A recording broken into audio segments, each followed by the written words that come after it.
તમારી અંદર ભાવનાઓ આલનાર ભગવાન છે, તો શું એ ભગવાનના જીવોની દયા નહીં આવતી હોય?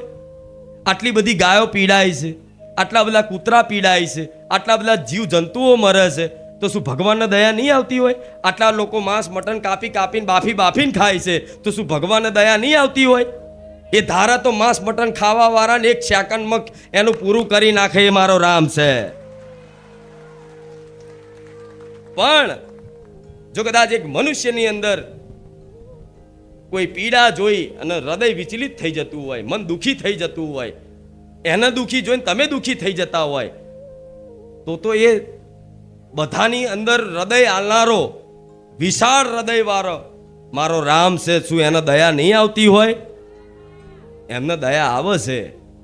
પણ એ જે જીવ છે, જે કૂતરું છે, જે બિલાડી છે, જે ગાય છે, કે ગમે તે કોઈ પણ પ્રાણી છે, એ પીડાય છે, તે એનું પીડાવાનું કારણ એના પોતાના જ કર્મો હોય છે.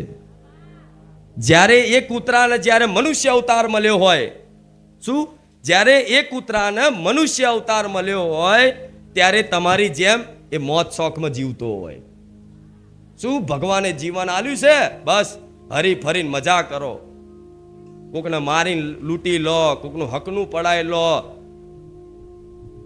કોકના નેહાકા લો, ચોરી કરો, બેમાની કરો, આડોરું માંસ મટન ખાઓ, દારૂ પીવો અને અધર્મના આચરણો કરતા થઈ જાય, શાસ્ત્ર વિરુદ્ધ આચરણો કરતા થઈ જાય, ત્યારે ભગવાન જોતા જ હોય કે આ જીવને જો મનુષ્ય અવતાર મળ્યો, શું મારી કૃપાથી ફરી એક વખત એને આ દુઃખના ચક્કરમાંથી દુઃખ મુક્ત થવા માટે મેં અવતાર આલ્યો.